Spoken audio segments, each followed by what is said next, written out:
and welcome back to another episode of the Kate Hamilton Health Podcast. So today's episode is going to be a solo episode, and I am going to talk to you about the whole concept of doing it anyway. I think this is a really under talked about concept in relation to your goals, unless it's like super extreme and we're talking like, David Goggins style. And I think that this is just something worth talking about in a really kind of realistic, working towards your goals kind of way for the ordinary person, not the person who wants to live the life of, like I said, the likes of David Goggins.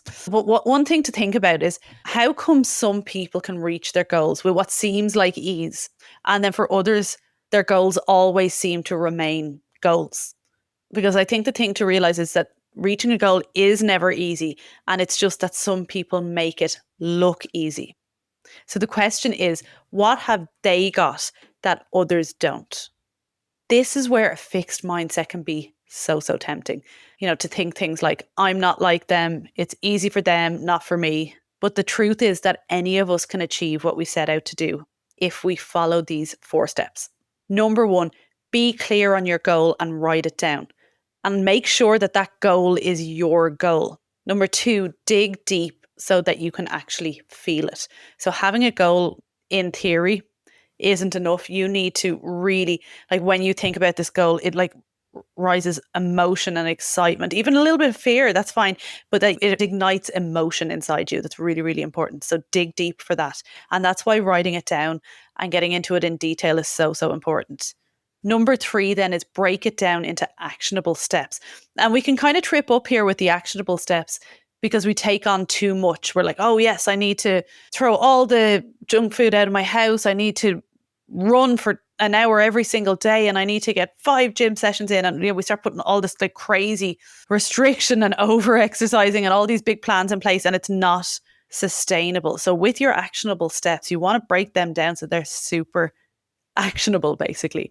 So those first 3 steps, being clear on your goal and writing it down, digging deep so you can actually feel it, and breaking it down into actionable steps. A lot of people will get that far and then they kind of trip up because they're missing that last 4th step, which is so crucial to actually getting there. And so the 4th step is do things anyway, regardless of how you feel. Like, I know that's a little bit controversial, but it is the bottom line here. And I'm just going to go into that in a little bit more depth. If your goal is to lose 10 kilos and feel absolutely amazing at your Christmas party at the end of the year, if your goal is to lose 20 kilos and feel healthy and confident and get back to a sport or an activity that you love, or if your goal is to lose weight to get pregnant, or as you navigate menopause, or for your wedding, or for your retirement, or for your mental health. Regardless of the specifics of your goal, if you're looking to lose body fat, you need to be in a calorie deficit. And in order to be able to consistently stay in your calorie deficit for the amount of time that's needed to reach this goal, certain habits need to be done regularly and they need to be done consistently. So these are the kind of habits that I talk about all the time. Tracking your calories or your hand portions, eating a diet high in protein and balanced in carbohydrates and healthy fats, bulking up on lots of vegetables, getting enough sleep, drinking enough water, moving your body every day, introducing some regular resistance training. So obviously I read it off on a list like that, like it's super easy. So obviously I'm aware that when we're talking about goals here, I'm using the example of a fat loss goal. The actual mindset stuff that I'm talking about is relevant to any goal in your life. I'm just using this in relation to fat loss for health. So all of those habits that I just listed, life is not that simple. It's not a case just ticking those off. Oh yeah, I do this now, tick. I do this now, tick. There will be really good days. There will be really bad days. And there will be lots and lots of really ordinary days. There'll be distractions, there'll be special occasions, and there'll be plenty of unexpected stress. And the reason I'm kind of listing this and, just bringing your attention to it is that all of these things, the really bad days, the really good days, the special occasions, the stress, they all often cause strong emotions. And even an emotion of like boredom and lethargy for the ordinary days as well, or that just, that kind of mental tiredness that leads to that emotion of not wanting to do anything. All of these, the good, the bad, and the ordinary, they can cause strong emotions. And this is probably the best piece of advice that I will ever give you towards reaching your goals. We cannot let our emotions control our habits. I'm actually going to say that again because that's actually so important. We cannot let our emotions control our habits. Unless you are sick or unless you are injured, do it anyway. And this is actually the secret ingredient. I just wanted to share this little quote with you as well. It's from David Reynolds, and I just thought it was a really nice way of thinking of it. Our behavior is controllable in a way that our feelings are not.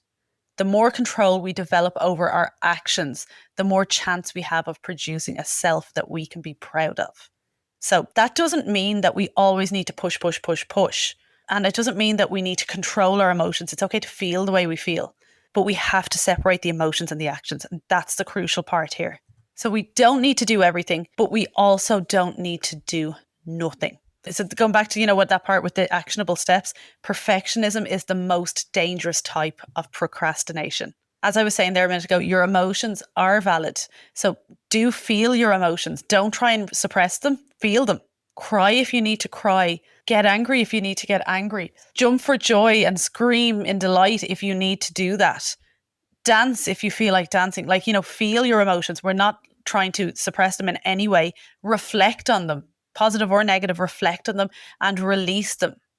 And you can release them through journaling, through movement, through talking to someone about it, through crying, through laughing, through switching off and being fully in the present moment.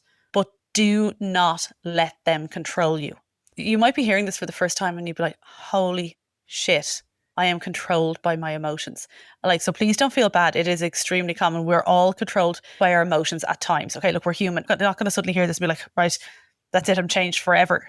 But this will be life-changing for you. And once you realize, okay, I'm human, I am going to be controlled by my emotions sometimes. But once you can reflect and notice when you are, that is absolute game-changing stuff. Knowing that when you're feeling strong emotions, you are emotionally drunk, if you like, and it's really not a good time to make big decisions. If you feel like, this is where it comes to, when we're emotionally drunk, where we have an argument with our partner and we say things that we don't mean, or we quit something in the moment because we feel so overwhelmed. We're like, I quit. Then you regret it afterwards. Try not to make the decisions in the moment, in the strong emotions, and give yourself time to reflect on it when you are emotionally sober again, if you like. And this is where it's like, if you're feeling a certain way, you're like, I don't want to go for my walk. I don't want to go to the gym. I just want to eat all the Doritos, that you create a gap there. There's two ways about this. So if it's a case, I don't want to go to the gym or I don't want to go for a walk, it needs to be like, it's in the diary, it's in the schedule, it's happening. I'm not sick. Even if you feel tired, you are not too tired. The only way you are too tired is if you are genuinely sleep deprived. So I know there could be young mothers here listening to this who don't get enough sleep. So in that case, yes, you might actually be sleep deprived. Then pushing through is not relevant to you because you're already pushing through. But for most of us, if you're getting 6, 7, 8 hours sleep a night and you're tired after your long day at work, you're not too tired to go to the gym. You're not too tired to go for a walk.